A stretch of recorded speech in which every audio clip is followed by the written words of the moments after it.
Hey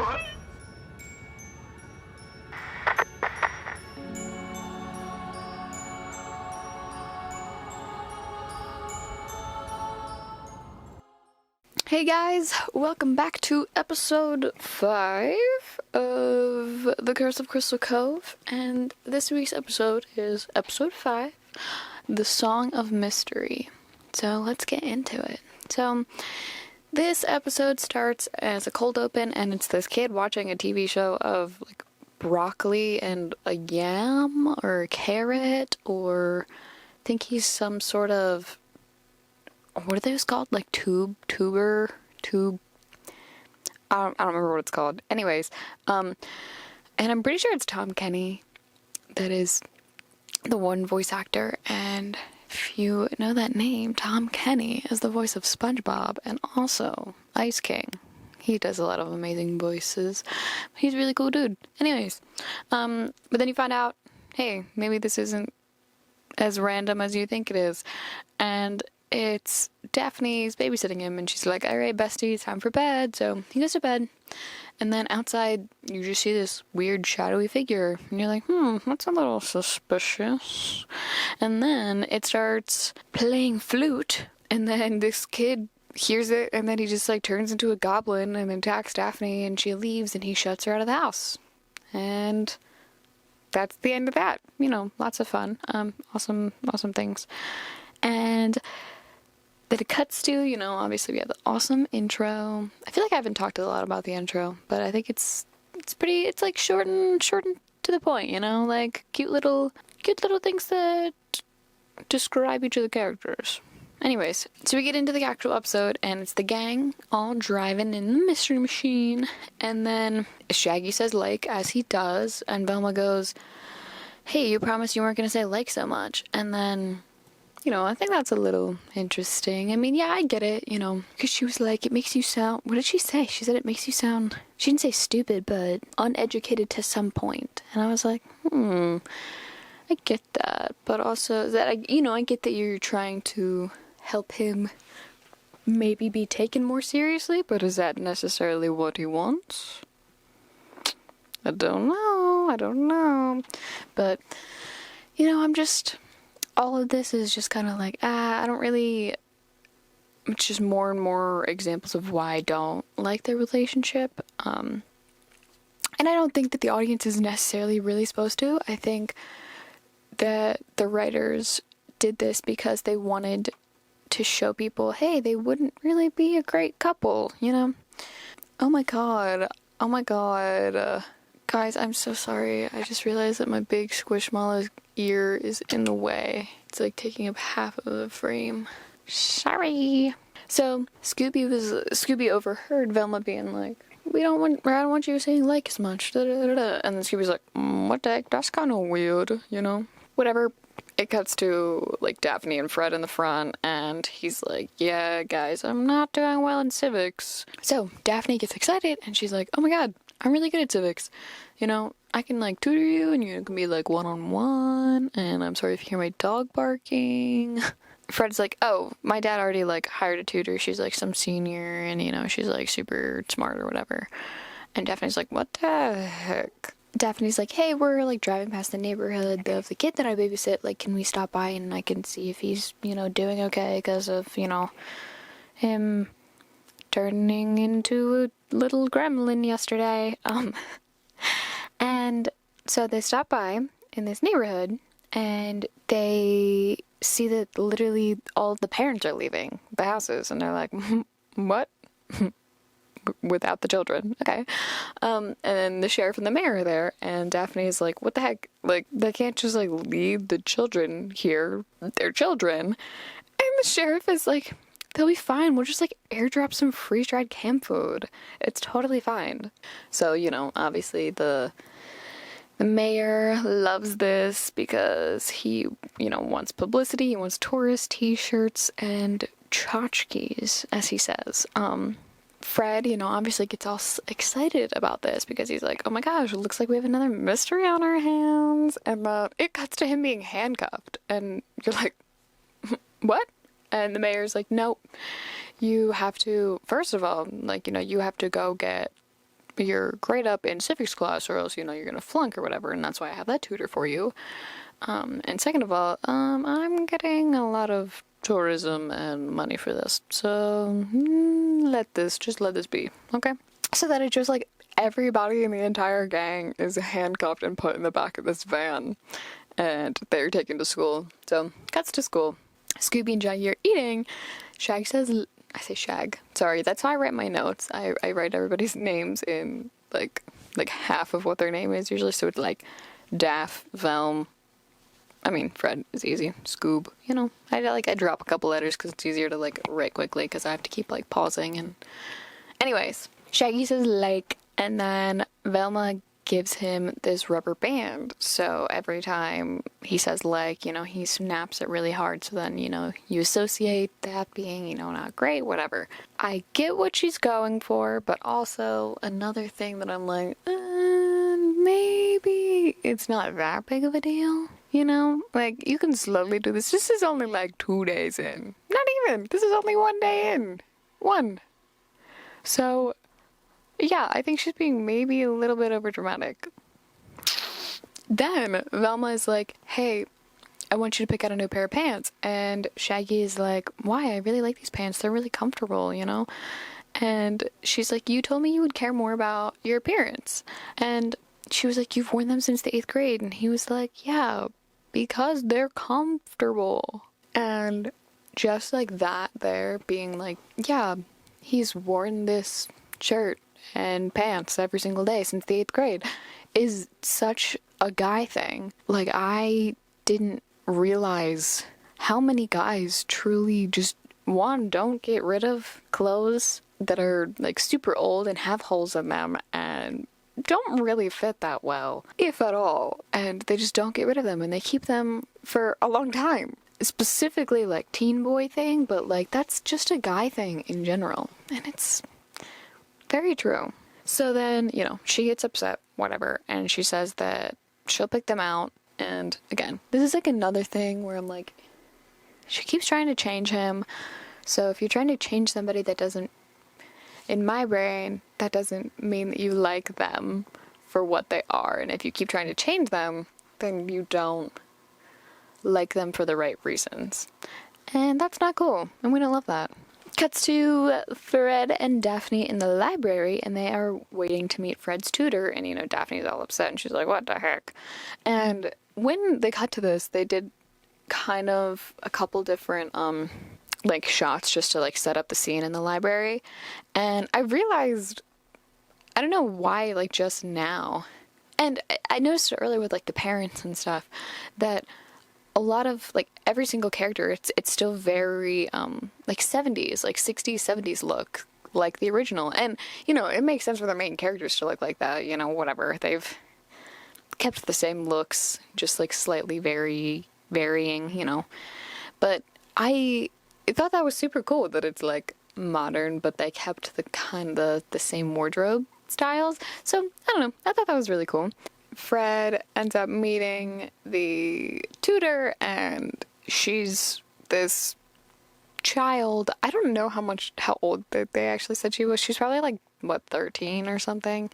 Her name's Marianne. She's very smart. Very annoying, if you will. She constantly is like clearing her throat, she was like, yeah, my parents just want me to spend a couple weeks in high school, but because they wouldn't let me just go straight to college. And it's like, cool, that's awesome that she's super smart and all. And she also said that she was like, yeah, I met your dad because I went to town hall and told him that I wanted to run for an office position, and he wouldn't give it to me because he said I was too young. So, obviously Daphne's like, okay, have fun, haha, whatever. And as she's walking away, she runs into the new exchange professor, Professor Portillo, I believe. And where's my notes? And the professor has a picture of the quote-unquote monster that is spookifying, what they say, all these children. And she's like, that's kind of weird. okay. Then scene transitions and they're in, I don't know if it's like the same neighborhood or like a different half of the neighborhood, whatever it is. And this masked figure is playing a flute and the kids turn, and then it goes to the next day. They find out like almost this entire neighborhood there's only children. And Shaggy is in his new pants, kind of sick, I have to say. They're like dark purple and light purple striped pants. Pretty cool. Don't look awesome on him. He looks very uncomfortable because he can't bend his legs. And as the gang is, just kind of like observing this neighborhood, Velma's mom Velma's mom drives by, and she's driving the tour bus of their company, and she throws Velma a t-shirt of this masked character and is like, hey, you should wear this to school, tell people it's $15. And cut to school, and she's walking down the hallway and somebody's like, how much? And then she just goes, 15. And I really like that bit. So then Daphne's like, hey guys, I think I know somebody that will know more about this, masked figure.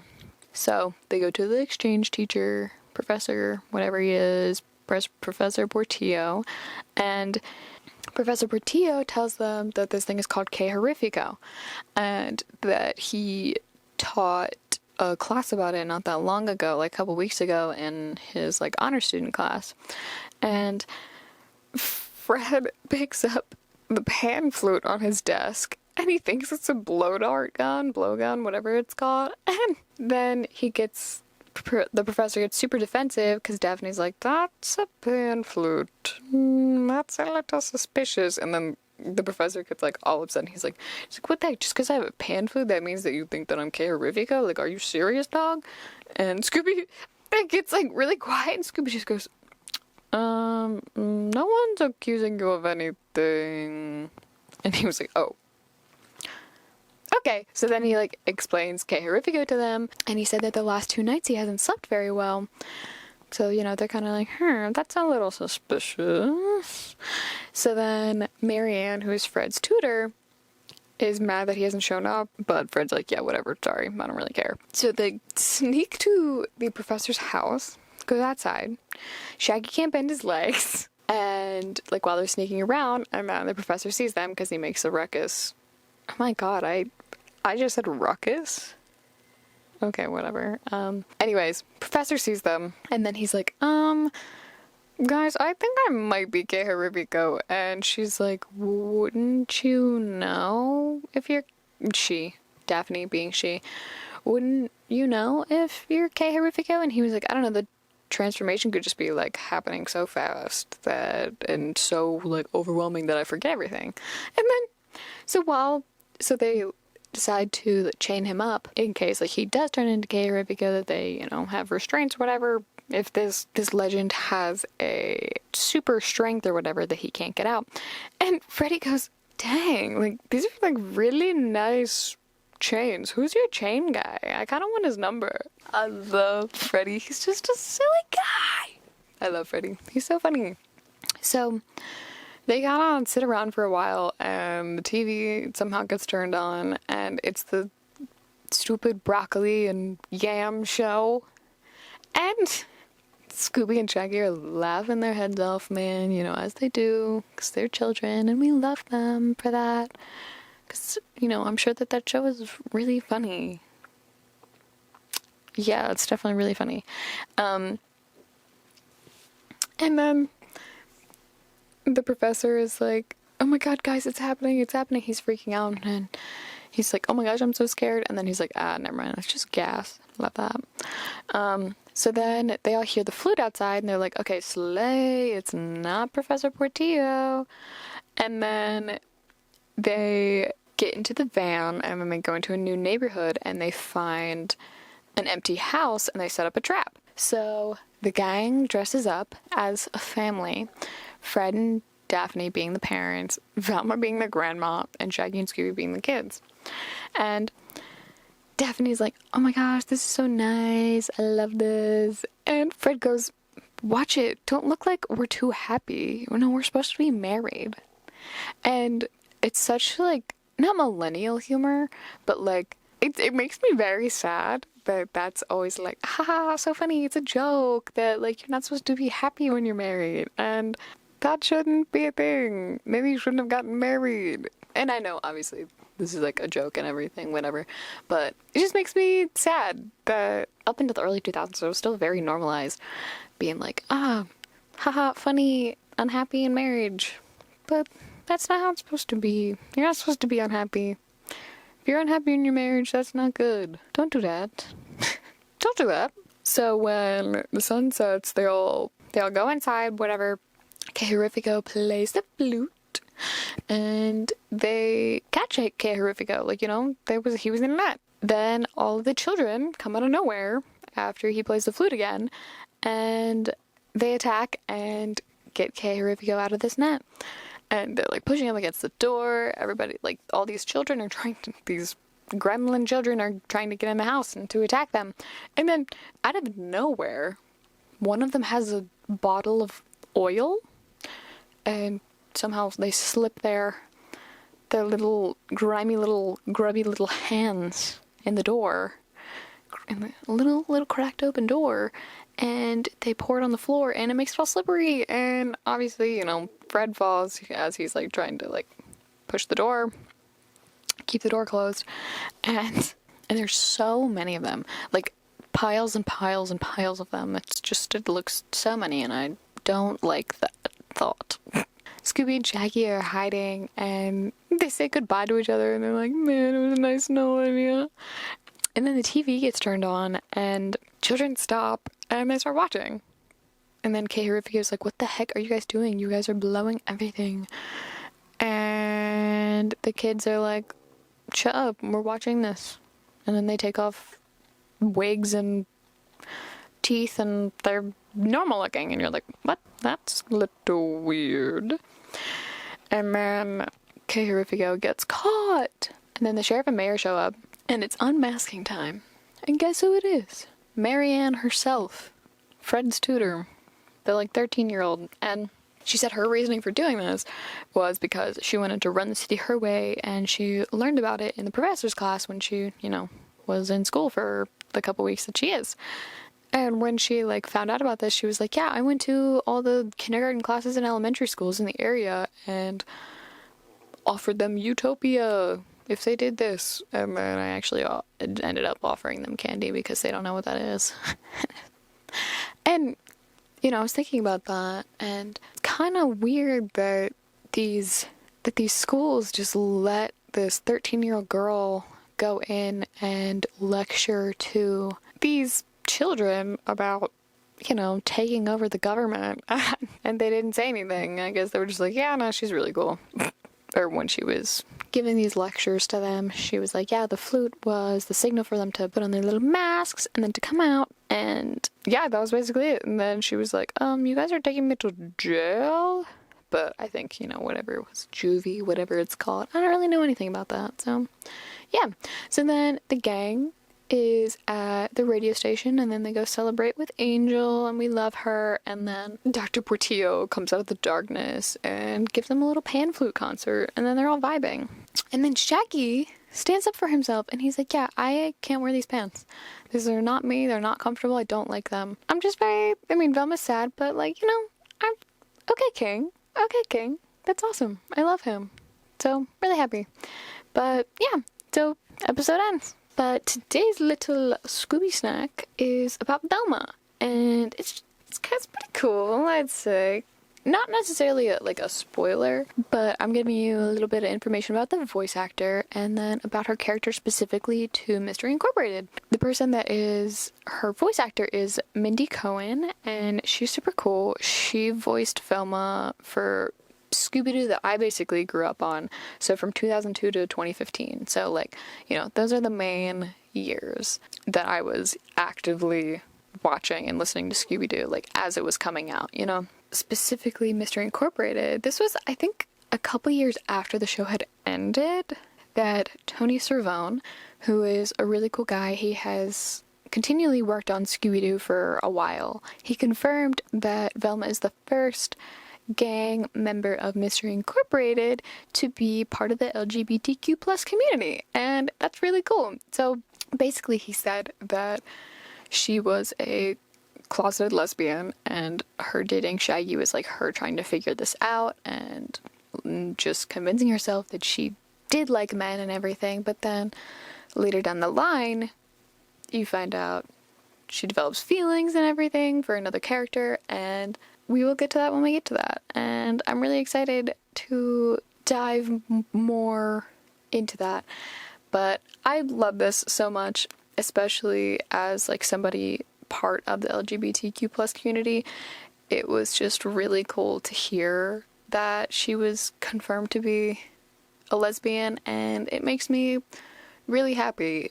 I know a lot of people kind of get upset that as time goes on that the creators of each Scooby-Doo rendition change the physical appearance and all of the backstory and everything to each of the different members of Mystery Incorporated, and I used to be kind of against it as well, because, you know, I was always like, what the heck, like, they're just, like, it's always them, it's like, these are the designated characters, these are their qualities, that's what they are. But then when you think about it, especially from like a film standpoint, it's so boring. Like, why would you want every single rendition to be the exact same? Just different stories. That's so boring, you know, that's just the same exact series continued with new seasons. And that's so boring. Why would you want that? So, I genuinely love this so much, and I can dive a lot deeper into this. I have a lot of things to say about it, especially about newer shows of Scooby-Doo and my points of view on those, but I just love that they have officially, you know, made that clear. But yeah, I could talk a lot more about this, and I probably will in a future episode, but I'm gonna leave it for there for now. And I hope that you have a good day, evening, afternoon, night, whenever you're watching this, listening to this, and I will see you guys in the next episode.